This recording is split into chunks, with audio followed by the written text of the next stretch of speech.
Hi friends, இப்போ நம்ம என்னென்னா இப்போ ஆல்டோ 800 வந்து நிற்கிது. இது நல்ல ஒரு ஸ்லோப்பான ஏரியா. இப்போ இந்த காரை கொண்டு போய் அந்த மிடில் அப்படியே நிப்பாட்டுறேன். ஸோ நிப்பாட்டிட்டு ஒரு ஃபியூ செகண்ட்ஸ்க்கு அப்புறம் வந்து வண்டி ரிவர்ஸ் வராமல் ரொம்ப ஏற்றிட்டு போகணும். ஸோ இதுக்கு வேறு வந்து ஒரு பைட்டிங் பாயிண்ட்னு சொல்லுவாங்க. ஸோ ஓகேங்களா. ஸோ ஃபஸ்ட்டு வந்து வண்டி எப்படி மூவ் ஆகுதுன்னு பாருங்கள் நீங்களே. ஓகேங்களா. இப்போ என்ன பண்ணால் வண்டியை ஸ்டார்ட் பண்ணுறேன். ஓகேங்களா. ஏன்னா நான் வண்டி ஸ்லோப்பில் நிற்கிறனால ஹேண்ட் பிரேக் போட்டிருக்கு, கீர் வந்து நான் நியூட்ரல் வச்சுருக்கேன். ஓகேங்களா. இப்போ நான் வண்டியை ஸ்டார்ட் பண்ணிட்டேன். ஓகே, இப்போ நான் வந்து கிளச்சு நல்லா ப்ரெஷ் பண்ணியிருக்கேன், பிரேக்கும் அமுக்கியிருக்கேன். ஏன்னா இப்போ ஹேண்ட் பிரேக்கை எடுக்க போகிறோம். ஸோ எடுத்துட்டோம். ஓகேங்களா. இப்போ கிளச்சு மிதிச்சிருக்கோம், பிரேக்கும் அமுக்கியிருக்கோம்.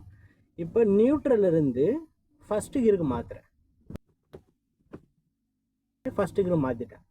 இப்போ கிளச்சிலேருந்து ஃபுல்லாக கால் விடக்கூடாது, ஆஃப் கிளச் மட்டும் தான் விடணும். ஓகேங்களா. அதுவும் ஸ்லோவாக மெதுவாக. ஓகேங்களா.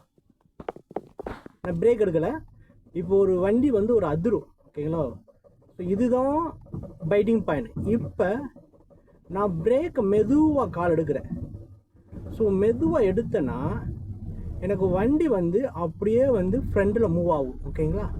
ஸோ இப்போ மூவ் ஆகும்போது நீங்கள் அப்படியே வந்து ஆக்சிலேட்டரை கொடுத்தீங்கன்னா வண்டி அழகாக ஸ்மூத்தாக அப்படியே மேலே ஸ்லோப்லேருந்து ஏறிடும். நம்ம அப்படியே கிளச்சிலேருந்து காலை எடுத்தோம்னா வண்டி ஸ்மூத்தாக மூவ் ஆகிட்டு.